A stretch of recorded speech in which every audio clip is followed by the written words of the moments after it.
Hello and welcome to Take on Tech. Here we keep you updated on all matters technology, and today we have an all packed up show just for you. My name is Stephanie Ayieta and the hashtag to use is Take on Tech at KBC Channel 1.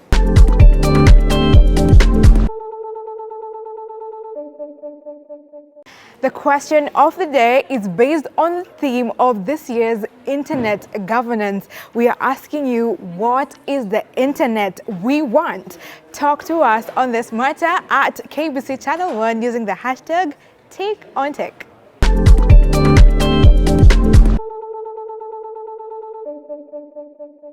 In tech news, we tell you of the ICT budget allocation, which has seen a slight drop. It is now currently at 15.1 billion from last year's budget of 15.6 billion. And internationally, we let you know of why one of the AI godfathers disagrees with the other two, saying that AI is not here to destroy humanity. This and much more in our tech news roundup.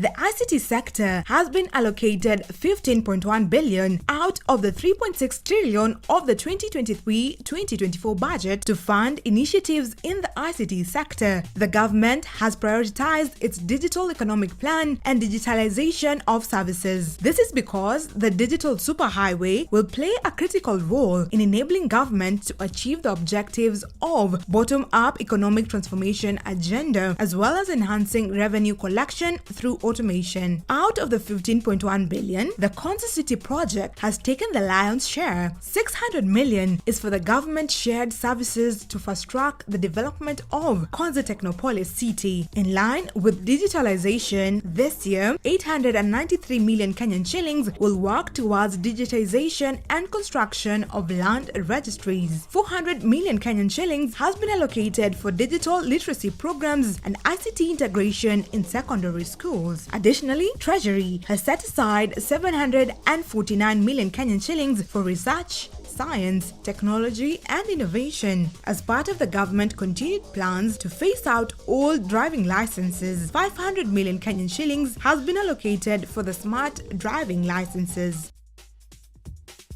Yan Lakan, who is one of the three AI godfathers, says that some experts' fears of AI posing a threat to humanity are ridiculous. A UK government advisor recently told the BBC that some powerful AI might need to be banned. Professor Lakan, who is the chief AI scientist at Meta, says that the fear of AI taking over the world is a projection of human nature on machines. He insists that it will be a huge mistake to keep AI research under lock and key. The professor presents his argument by comparing the skepticism in adopting turbojets back in the day to the present AI, saying that if you had asked someone in the 1930s how they were going to make a turbojet safe, it didn't seem possible. This is because turbojets were not invented yet in 1930. That is the same as human-level AI, which has not yet been invented. According to him, turbojets eventually became incredibly reliable and safe, and the same would happen with AI. Meta has a large AI research program, and producing intelligent systems as capable as human is one of its goals. As well as research, the company uses AI to help identify harmful social media posts. Professor Lakan spoke at an event for invited press about his work in objective-driven AI, which aims to produce safe systems that can remember, reason, plan, and have common sense. Features that popular chatbots like ChatGPT lack.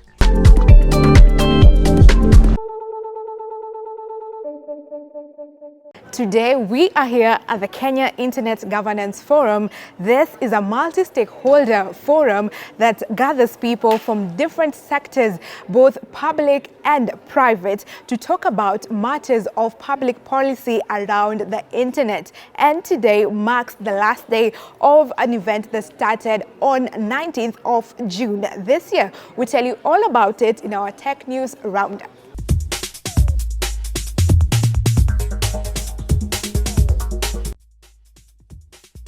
The Kenya Internet Governance Forum this year has brought together players from different sectors, both from the public and private, under one roof to add their voices to the conversation around internet governance. The PS State Department of ICT and Digital Economy, Engineer John Tanui, was vocal about the preparedness and focus of the country in being a player in adopting new technology, giving an assurance to stakeholders that the government is ready to invest so long as they play their role by participating through submission of good proposals that the government can adopt.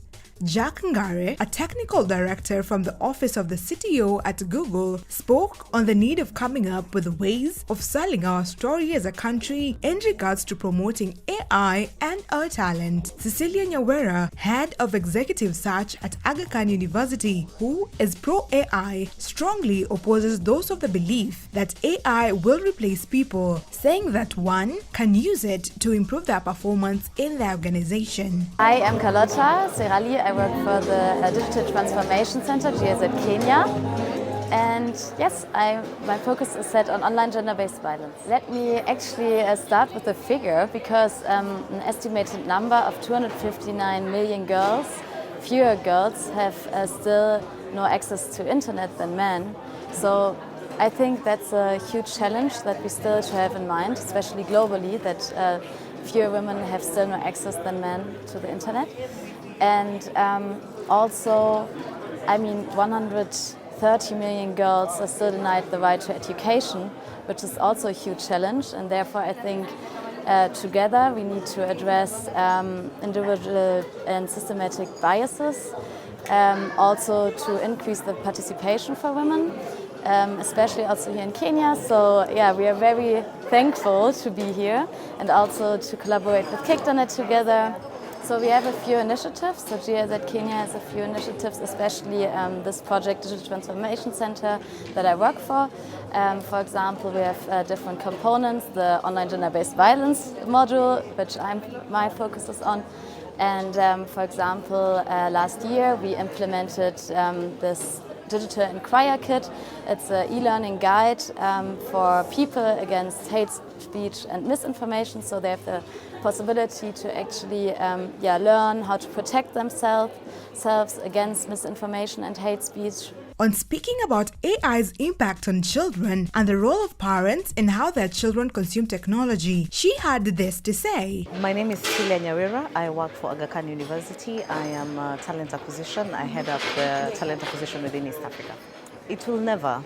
200 years ago, the same concerns were raised when we started experiencing industrialization. And on the contrary, technology has never really replaced jobs. What we will see more of is AI really replacing the people who have not taken up necessary steps to upskill themselves. So then, for example, you remember we used to have the post office and people used to send letters, but then when the emails came in, people started sending emails. It's not that people did not communicate by way of writing. They did. It's just that the mode that they used to communicate changed. Same way with organizations. We'll always have businesses. They'll always be fulfilling needs within the economy, so to speak. But it's in the how they fulfill those needs that will change. So people have to upskill. They have to remain relevant within the markets that we serve. I gave an example during the panel that we participated in earlier. Back in the day, weavers of cloth were skeptical when the spinning wheels started coming up. And the concern was that their jobs would be taken away. However, the weavers who taught themselves how to work the spinning wheels actually ended up not only remaining and retaining their jobs, but even earning more money. So it's about really ensuring that you keep your skills, keep upskilling. I don't see AI as competitive. I like to look at it from a perspective of AI being complementary, where we have both technology and the people coming together to then drive things forward. And that's how people should be looking at it. Don't be scared that you lose your job, but just make sure you remain competitive in the market. On governance and trust, Dr. Ololade Shilon, head of privacy policy Africa, Middle East and Turkey at Meta, went on to debunk the myth people have on data, the belief that data is the new oil. According to her, data doesn't enrich those who have the most. She says data is extremely valuable in an organization only if used strategically. It's not about quantity, it's about what you do with the data. She adds that lack of privacy awareness is an issue that we see across the board in Africa, advising on the need to harmonize laws on data across the continent. The Deputy Data Commissioner, Rose Musaro's response to a concern on lack of AI regulation in Kenya is that currently parameters cannot be put in place because the sector is still evolving. Adding her voice to the conversation around building data governance and trust, she says we need to build a data culture of compliance and transparency so that the conversation can move from what do we do about the challenges of data governance to how can we enhance it. On the matter of promoting human rights and freedom and tackling harmful content online, MCK's CEO David Omoyo warns that overregulation is dangerous, especially in content creation, which is all about creativity, saying that we might end up with a set of rules without development, adding that the internet regulation is about developing and inculcating values. Alan Chibui, a senior investigations manager at Code for Africa, says that in getting the internet we want, we'll need a collaborative approach to ensure we have safe internet. GIZ is among organizations that have strategies in place towards promoting safe internet. My name is Ashley Kerubo. I'm an environmental planner, and I'm honored to be here. The event was great. It was about data privacy, cybersecurity, artificial intelligence, and I think the whole debate on digitization and what's going on and how internet governance and participation is useful at this space was very helpful for where we're headed. Well, we had a lot of civil society representatives who vocalized that the participation of the youth was very key towards where we're headed. With the digitization, if you participate online in the governance, they must give a timely response, meaning we have a role to play in policy making. We just have lagged behind in that, and with the digitization, then the monitoring is easier. Also, with the data privacy and how to secure your data, how to make sure whatever you're giving out there portrays a good image of you not bullying another and just being courteous, in your communication online. The Data Protection Commission, the leader was here, and they said we are not sure about the whole potential of it, but it's coming. It's already with us, so we have policies that are trying to regulate it, but then it's already rolled out. So it's a risk in the ethical aspect and morality, because the human aspect cannot be detached from the AI. It mimics based on the data that we give it.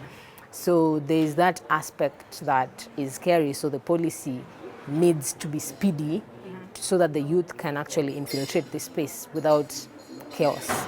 Catherine Chalo from Kektenet says to bridge the digital divide and promote inclusion, we need to work on barriers such as affordability of digital devices and internet data plans. Also, build digital literacy skills. The event also had an award ceremony of the 79 graduates of the Kenya School of Internet Governance, most of who later get involved in international internet policy making, contributing African perspectives in global debates. Youths are key players in this forum. They too had something to say.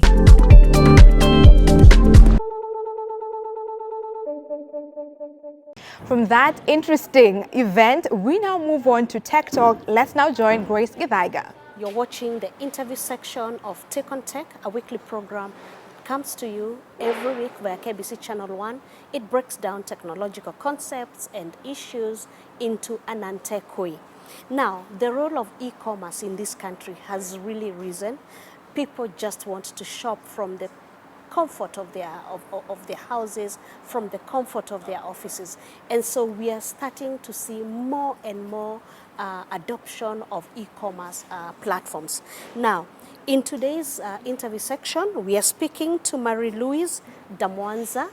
She's the operations manager of an e-commerce platform that is known as platdel.com. Karibu sana. Platdel is an e-commerce system that seeks to connect users directly to vendors. We have multiple vendor categories that users are able to shop from and access anything that they need anytime that they want. It's a 6-tier system that has user apps, rider apps, and the vendor apps. So the vendors with different categories are listed on the system. The user is able to see these vendors and what they have on the platform, and the user is able to access anything that they need at any time. The applications are both on iOS system and the Android system. So users with iOS phones are able to access the applications from the App Store, and users with Android systems are able to access the applications on the Play Store. Some key features of the platform include, the system is geo-fenced, such that users are only able to see vendors that are within a 10-kilometer radius from where they are, and only able to order from these vendors for convenient purposes, for seamlessness, and for timely delivery. We also have different features where the user is able to track the process of the order, from the time that the user makes the order, the processing time taken to the vendor, the time the rider picks it from the vendor, and the time that it's delivered to the vendor. We also have multiple vendors that the user is able to see and select from, with different categories, different product items, different prices, and that makes it a seamless experience and an easy platform, a user-friendly platform for any user to access anything that they want at any particular time. The vendors are simply sellers on the platform. If you're selling any items such as food and drinks, gas, beauty products, cosmetics, health and pharmacy, goods and parcel delivery, that's what we have on the platform right now. So those are the sellers on the platform, which we are calling the vendors. And the users are our customers, our clientele in any location, but right now we're focused within Nairobi. So the way it works is the user downloads the application, the user sees the vendors that we have on the platform, they want something they like, they open the vendor store, they order for the item, check out, make the payment.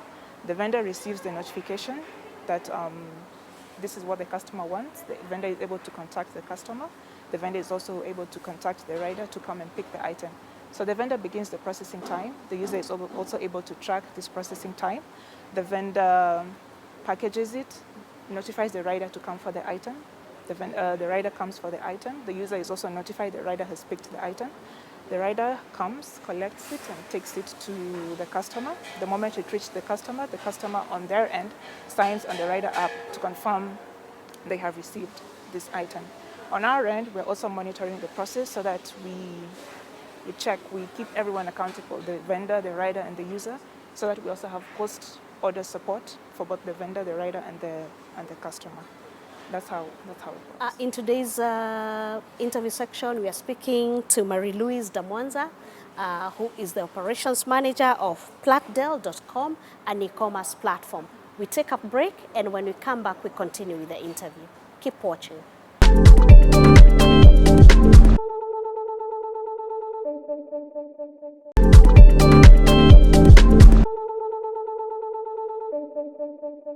Welcome back to the interview section of Take on Tech, in which we are looking at how e-commerce has been adapted in Kenya using platdel.com.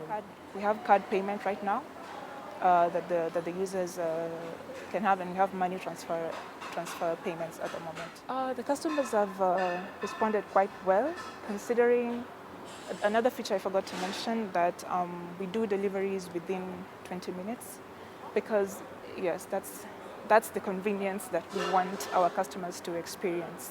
Fast delivery, timely delivery because an item might be urgent. They might need an item as soon as possible. So that's a feature that we have incorporated into our system. And they have responded quite well because it's an easy experience making the order, seamlessly cash out for the vendors and the riders. they have enjoyed the convenience, they have enjoyed the seamlessness, they have enjoyed the customer support. And on the vendor side, the feedback we have received from them is they enjoy the system. They're able to contact the customer directly. They're able to contact the rider directly and keep up the communication going, and contact us as well directly at any time. They enjoy that and appreciate that experience. Our riders as well, we keep in touch with them. We train them on etiquette, on communication, on presentation skills, on how to handle packages, and how to handle items of our customers, such that it's a relaxed experience for our customers. We don't want to trouble them because we are thinking about them and trying to solve the issue of convenience and seamlessness for them. But we do have mechanisms in place with our partners, and we follow the rules and regulations by the CBK, so that we are able to manage such situations. And then when we onboard our vendors and our sellers on our platform, we also check their documentation to ensure that the business is legal. We also check on our riders as well, their documentation and all that, just to see who we are dealing with, and so that there are countermeasures in case anything goes wrong. That's how we do handle our fraud. We do have quite experienced developers, both in-house, internal, with us here in Kenya, as well as external developers that we have contracted for the testing of our systems to handle that data privacy.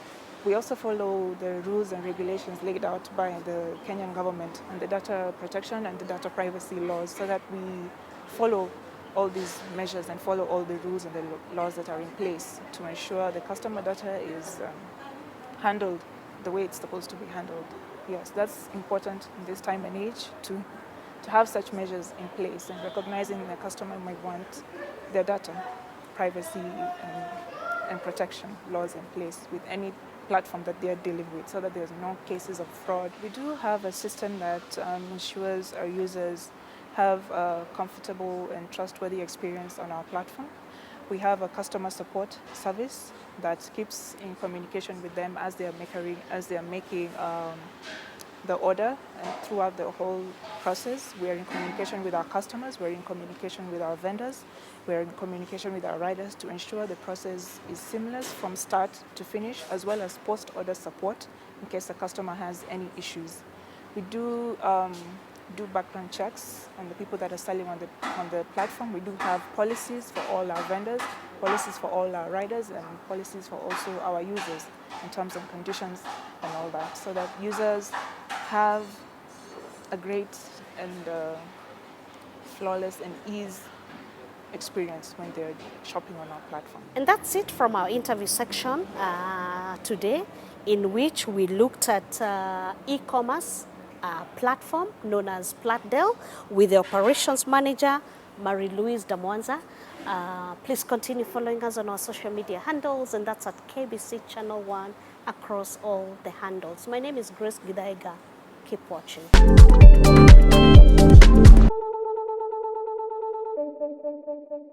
This is the segment where we allow you to be more creative, think outside the box. And today's DIY is special just for you. We want you to try it at home and then tell us how it goes. Talk to us at KBC Channel 1 using the hashtag #TakeOnTech.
Thank you for staying with us. That's where we draw the curtain for today's show. But you can still interact with us at KBC Channel 1 using the hashtag #TakeOnTech. And the question we are asking you today is in line with this year's Internet Governance Forum. We are asking you, what is the internet we want? Remember, the hashtag is #TakeOnTech at KBC Channel 1.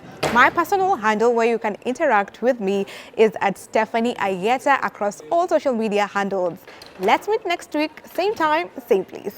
Until then, let's keep it tech. Adios.